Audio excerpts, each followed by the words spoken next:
दोस्तों, स्वागत है आपका रेलवे की पाठशाला पे। और दोस्तों, आपको पता है कल 29 जुलाई 2020 को यहाँ पर नई शिक्षा नीति है उसको यहाँ पर लागू कर दिया, मतलब एक प्रकार से पास कर दिया है। और ये अगले एकेडमिक सीजन तक जो भी स्कूल हैं, जो भी कॉलेज है, उन पर लागू हो जाएगी। तो आज की इस वीडियो में यही बात करेंगे कि जो नई शिक्षा नीति है उसके क्या क्या महत्वपूर्ण बिंदु है, क्या क्या परिवर्तन होने वाले हैं, सारे जो भी हैं इस वीडियो में डिस्कशन करेंगे। तो चलिए दोस्तों, वीडियो को शुरू करते हैं। तो देखिए, यहाँ पर बदलाव किए गए दो प्रकार से, एक तो स्कूली स्टूडेंट के लिए, एक कॉलेज के स्टूडेंट के लिए। तो पहले हम बात करते हैं कॉलेज के स्टूडेंट हैं उन पर क्या इफेक्ट पड़ने वाला है। तो दोस्तों, होता क्या था कि पहले मान लीजिए कोई स्टूडेंट ग्रेजुएशन कर रहा है और उसने एक साल ग्रेजुएशन कर लिया और वो किसी वजह से आगे ग्रेजुएशन नहीं करता है, तो उसको क्या था कि वहां पर उसको ना कुछ भी फायदा नहीं होता था कि उसको कोई ग्रेजुएशन की डिग्री नहीं मिलती थी। वो 12वीं के 12th के इक्विवेलेंट होता था। मान लीजिए 2 साल ग्रेजुएशन करके छोड़ दिया तब भी उसको कोई बेनिफिट नहीं होता था। लेकिन जो नई शिक्षा प्रणाली है उसके तहत अगर आप एक साल, मान लीजिए कोई ग्रेजुएशन आपने की, बीए कर लिया, बीएससी किया और एक साल करके आपने छोड़ दिया किसी भी कारण से, तो अगर आप एक साल के लिए करते हो तो आपको वहां पर मिलेगा एक सर्टिफिकेट। अगर आप 2 साल के लिए ग्रेजुएशन कर लेते हो, है ना, और बीच में छोड़ देते हो तो आपको मिलेगा डिप्लोमा। और अगर आप पूरी 3 साल की जो आपकी ग्रेजुएशन है उसको आप कर लेते हो तो फिर आपको जो ग्रेजुएशन की डिग्री यहाँ पर मिल जाएगी।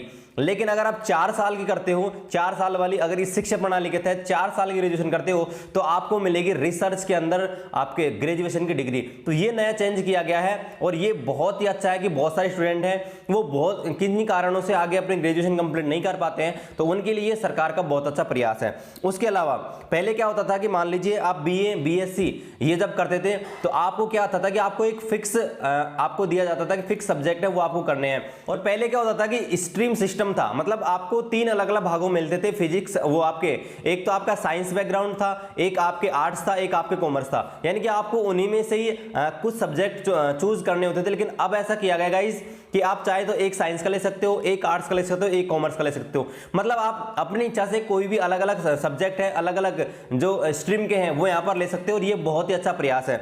इसके अलावा अगला जो चेंज किया गया है वो ये कि जो पोस्ट ग्रेजुएशन है, यानी कि आप एमए करते हो, ठीक है, उसको आपको 1 साल का कर दिया गया है। इसके अलावा जो पीएचडी है वो आप एमए के तुरंत बाद पीएचडी कर सकते हो 4 साल की। उसके अलावा जो एमफिल है उसको यहाँ पर खत्म कर दिया गया पूरी तरीके से। तो ये चेंज किया गया कॉलेज में। इसके अलावा यहाँ पर देखिए, आप मनचाहे सब्जेक्ट का चुनाव कर सकते हो और इसे मल्टी एंट्री और मल्टी एग्जिट नाम दिया गया है। जैसे मैंने आपको बताया कि आप किसी भी आर्ट्स या साइंस के मतलब कोई भी सब्जेक्ट को आप ले सकते हो और इसे यहाँ पर मल्टी एंट्री और मल्टी एग्जिट कहा गया है। यानी कि आपको फिक्स नहीं है कि आप साइंस के पूरे सब्जेक्ट लेंगे, कॉमर्स के पूरे सब्जेक्ट लेंगे, आप किसी भी स्ट्रीम का किसी भी सब्जेक्ट का चुनाव कर सकते हो। इसके अलावा दोस्तों, ये एक बार सबसे बड़ा चेंज किया गया है कि जो आपके हायर एजुकेशन होते हैं तो उनमें यूजीसी होता है और आईटीजीसीटी होता है। तो ये क्या करते हैं कि आपके जो शिक्षा में चेंज करते हैं कि भाई कैसे एग्जाम लेना है। तो अब क्या होगा, केवल एक ही संस्था बनाई जाएगी जो सभी कॉलेज और सभी यूनिवर्सिटी हैं उनके लिए नियम तय करेगी। यानी कि जैसे यूजीसी है वो आपके अलग अलग यूनिवर्सिटी पर लागू होती है, तो सेंट्रल यूनिवर्सिटी पर अलग अलग होती है। तो अब क्या होगा, केवल एक ही संस्था बना दी जाएगी जो यहाँ पर सभी जो आपकी कॉलेज है, सभी यूनिवर्सिटी हैं, उन पर समान रूप से आपका रूल्स बनाएगी। इसके अलावा दोस्तों, यहाँ पर एक चेंज किया गया है कि सभी यूनिवर्सिटी हैं उनके शिक्षा मानक भी समान किए जाएंगे। यानी कि ऐसे नहीं कि भाई दिल्ली यूनिवर्सिटी है वो अपने बच्चों को अलग चीजें पढ़ा रही है और आपके राजस्थान यूनिवर्सिटी है वो आपके अलग कोर्स पढ़ा रही है। यानी कि अगर आपने एक ही कोर्स कर रहे हो, मान लीजिए बीए कर रहे हो, तो उसमें बीए का जो सिलेबस होगा वो सभी यूनिवर्सिटी का सेम रहेगा, बीएससी का सेम रहेगा। यानी कि सभी जो कॉलेजेस हैं, सभी यूनिवर्सिटी हैं, उनका यहाँ पर जो एग्जाम पैटर्न होगा वो यहाँ पर सेम कर दिया जाएगा।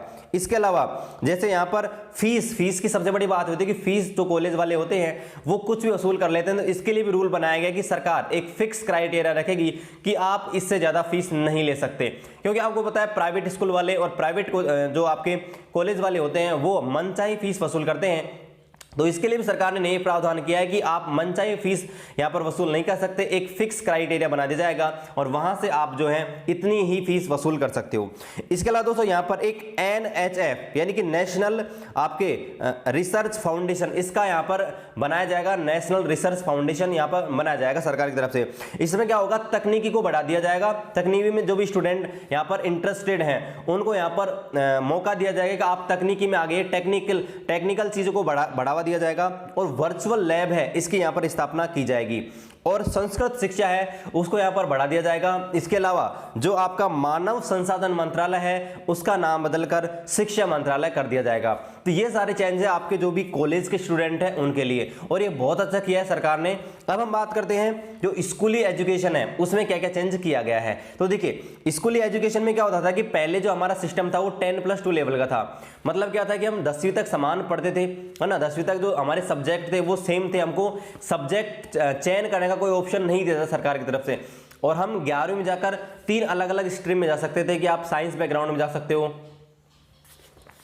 और हम 10th पास करने के बाद यहाँ पर अलग अलग स्ट्रीम का चयन कर सकते थे। मान लीजिए आपको साइंस बैकग्राउंड में जाना है, कॉमर्स में जाना है, आर्ट्स में जाना है, लेकिन अब ऐसा नहीं होगा। अब सरकार ने जो 10+2 सिस्टम था उसको यहाँ पर 5+3+3+4 में नया नाम दिया है। अब इसमें क्या है, जो शुरू के 5 साल होंगे उसमें 3 तो प्रीलिम्स होंगे, ठीक है, और 3 आपके प्राइमरी होंगे, यानी कि 3 तो प्राइमरी होंगे और 2 आपके कक्षा पहली और कक्षा दूसरी होगी। तो इस प्रकार से आपके बांटा गया है।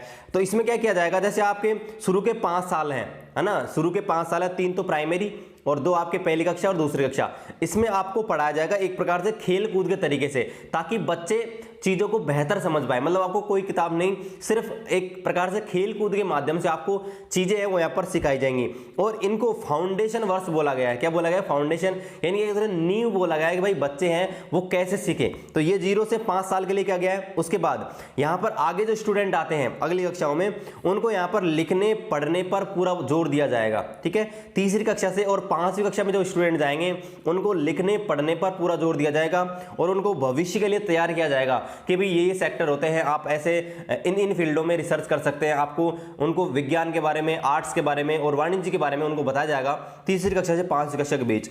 और इसके बाद जो 6ठी कक्षा से 8वीं कक्षा के स्टूडेंट हैं उनको यहाँ पर बहुत अच्छा किया है सरकार ने, यहाँ पर IITs को बढ़ावा देने के लिए कि भाई आपको कंप्यूटर कोडिंग सिखाई दी जाएगी। जैसे मान लीजिए आप जानते हो कि चीन के स्टूडेंट हैं वो कितने एक्सपर्ट होते हैं टेक्निकल चीज़ों में, कि वो छोटे छोटे सॉफ्टवेयर डेवलप कर देते हैं। तो यहाँ पर सरकार ने किया कि भाई आपको 6ठी क्लास से और 8वीं क्लास तक आपको मौका मिलेगा, आप कंप्यूटर कोडिंग सीख सकते हैं, जिससे आप नया सॉफ्टवेयर डेवलप कर सकते हो, नई चिप बना सकते हो, बहुत सारी चीजें कर सकते हो, ठीक है।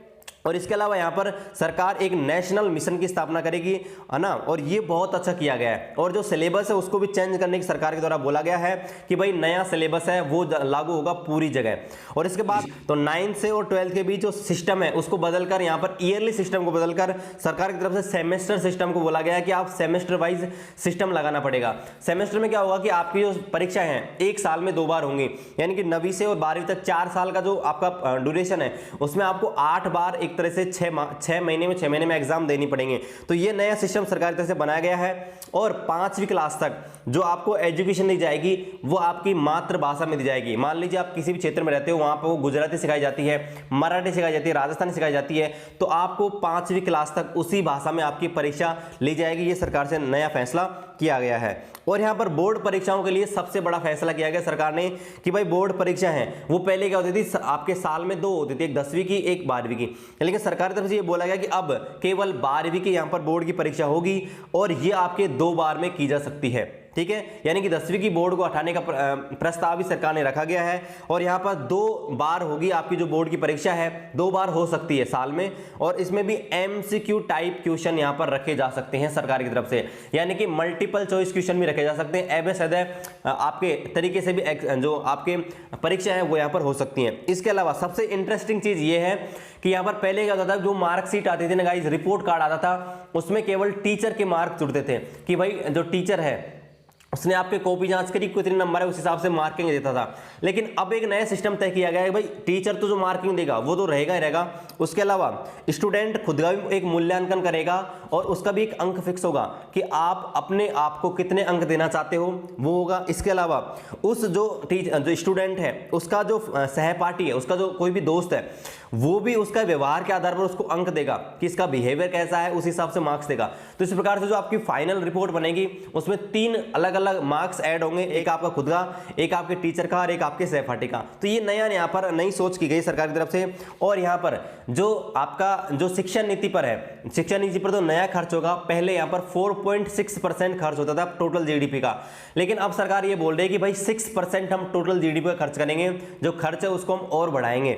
अब इसके अलावा दोस्तों यहाँ पर अब बात करते हैं कि भाई ये शिक्षा नीति है वो कब तक लागू हो सकती है। तो देखिए वर्ष 2020 तक तो अभी यहाँ पर देखिए सरकार है वो पूरा यहाँ पर इस चीज को लोकसभा राज्यसभा में पास करेगा, फिर एक नया कानून बन जाएगा और फिर यहाँ पर उसको धीरे धीरे सभी राज्य सरकार हैं उनको यहाँ पर मानना पड़ेगा और राज्य सरकार अपने अपने तरीके से इसको अपने अपने राज्यों में यहाँ पर इसको लागू करेगी। तो मान लीजिए कि 2020 में तो इसकी संभावना कमी है कि 2020 में आपके जो ये नई शिक्षा नीति है वो सभी जगह लागू होना थोड़ा कठिन है, लेकिन सरकार ऐसे बोल रही है कि 2021 और 2022 का जो आपका सेशन है उसमें आपके ये शिक्षा नीति पूरी तरह से लागू हो जाएगी। तो गाइस आशा करते हैं कि ये शिक्षा नीति है उसको बताने की मैंने पूरा कोशिश किया है और ये शिक्षा नीति है उसका पूरा जो पीडीएफ है मैं आपको टेलीग्राम पर डाल दूंगा, बहुत ही लंबा है और मैंने यहाँ पर आपको इंपोर्टेंट जो पॉइंट है वो बताने की कोशिश की है। बहुत बड़ा पीडीएफ है, आप उसको और गहराई से पढ़ सकते हैं। तो आपके नीचे वीडियो डिस्क्रिप्शन पे आपको मैंने टेलीग्राम का लिंक डाल रखा है, वहां से आप टेलीग्राम पर ज्वाइन हो जाइए और मैं आपको वहां पर इस पीडीएफ को डाल दूंगा, आप वहां से और बेहतर तरीके से इन सारी चीजों को पढ़ सकते हो। चलिए दोस्तों वीडियो पसंद आए तो वीडियो को लाइक कीजिए और चैनल सब्सक्राइब कीजिए। चलिए मिलते हैं आपसे अगले वीडियो में, तब तक जय हिंद जय भारत।